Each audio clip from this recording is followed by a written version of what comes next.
आप देख रहे हैं न्यूज नाउ 24/7 ताज़ा खबरों के लिए हमारे साथ बने रहें। कांग्रेस महासचिव रणदीप सुरजेवाला ने इलेक्ट्रॉनिक वोटिंग मशीन की विश्वसनीयता को लेकर गंभीर सवाल उठाए हैं और अमेरिका की डायरेक्टर नेशनल इंटेलिजेंस तुलसी गबार्ड द्वारा दिए गए हालिया बयान को आधार बनाते हुए भारतीय लोकतंत्र की पारदर्शिता पर चिंता जताई है। सुरजेवाला ने कहा कि तुलसी गबार्ड ने स्पष्ट रूप से 3 महत्वपूर्ण बातें कही हैं। ईवीएम को हैक किया जा सकता है, ईवीएम पर विश्वास नहीं किया जा सकता और उसमें डाले गए वोट को बदला भी जा सकता है। उन्होंने कहा कि इस बयान को 24 घंटे से अधिक हो चुके हैं, लेकिन न तो भारत के चुनाव आयोग, न ही मुख्य चुनाव आयुक्त और न ही प्रधानमंत्री नरेंद्र मोदी या एनडीए सरकार ने इस पर कोई प्रतिक्रिया दी है। उन्होंने पूछा कि अगर चुनाव आयोग इतना आत्मविश्वास से कहता है कि ईवीएम सुरक्षित हैं, तो फिर मुख्य चुनाव आयुक्त सामने आकर देश को यह आश्वासन क्यों नहीं देते। सुरजेवाला ने कहा कि ये मामला अब केवल एक राजनीतिक बहस नहीं रहा, बल्कि ये भारत के लोकतंत्र की नींव से जुड़ा सवाल बन गया है। अगर अमेरिका जैसी टेक्नोलॉजी में अग्रणी देश की एजेंसियां ईवीएम की सुरक्षा पर सवाल उठा रही हैं, तो भारत सरकार और चुनाव आयोग की यह संवैधानिक जिम्मेदारी बनती है कि वे इस पर सार्वजनिक स्पष्टीकरण दें। उन्होंने सुप्रीम कोर्ट से भी अपील की कि वो ईवीएम के मामले में स्वतः संज्ञान ले और निष्पक्ष जांच का आदेश दे। अंत में सुरजेवाला ने मांग की कि प्रधानमंत्री, मुख्य चुनाव आयुक्त और चुनाव आयोग देश के सामने आकर इस मुद्दे पर साफ और सीधा जवाब दें, क्योंकि ये करोड़ों भारतीय मतदाताओं के विश्वास का सवाल है। अमेरिका की डायरेक्टर नेशनल इंटेलिजेंस तुलसी गबार्ड जी ने भी अब इलेक्ट्रॉनिक वोटिंग मशीन को लेकर जिस प्रकार की समस्याएं अमेरिका की सरकार की ओर से जाहिर की हैं, वो ईवीएम की विश्वसनीयता पर बहुत बड़ा सवाल खड़ा करता है। अमेरिका की डायरेक्टर नेशनल इंटेलिजेंस तुलसी गबार्ड जी ने 3 महत्वपूर्ण बातें कही। पहला, ईवीएम की जो मशीन है ये सारी हैकेबल हैं, यानी इन्हें हैक किया जा सकता है।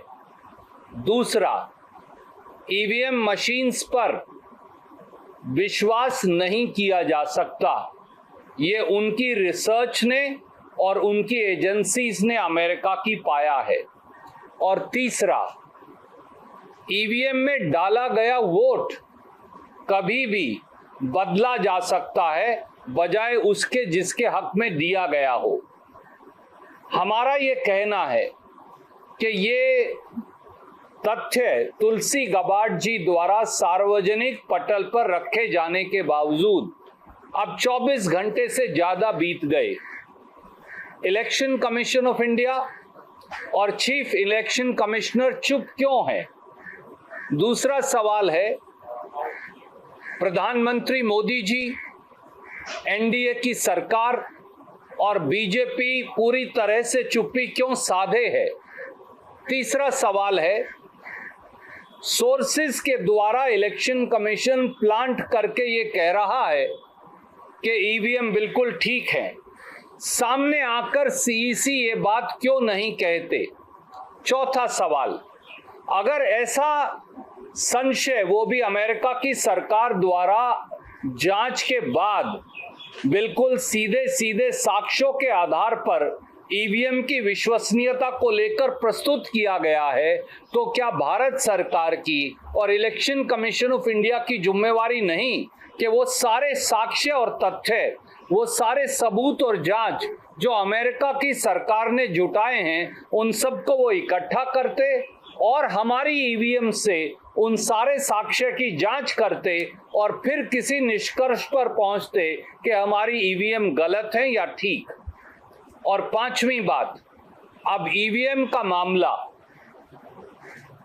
सुप्रीम कोर्ट को क्या इसका सुओ मोटो संज्ञान नहीं लेना चाहिए, क्योंकि निष्पक्ष चुनाव बेसिक स्ट्रक्चर संविधान का हिस्सा है और अगर ये सही है तो निष्पक्ष चुनाव जो है वो प्रजातंत्र का और संविधान का मूल आधार है।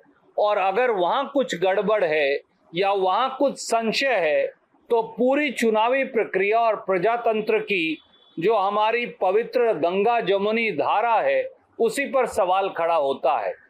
हमारी ये मांग है कि election commission of India, chief election commissioner, प्रधानमंत्री, एनडीए सरकार सामने आकर देश के सामने खड़े इन संशयों का जवाब दे, वो भी तब जबकि बहुत जल्द अन्य राज्यों के अंदर भी चुनाव होने वाले हैं। आपको यह वीडियो पसंद आया हो तो इसे लाइक करें, हमारे चैनल को सब्सक्राइब करें।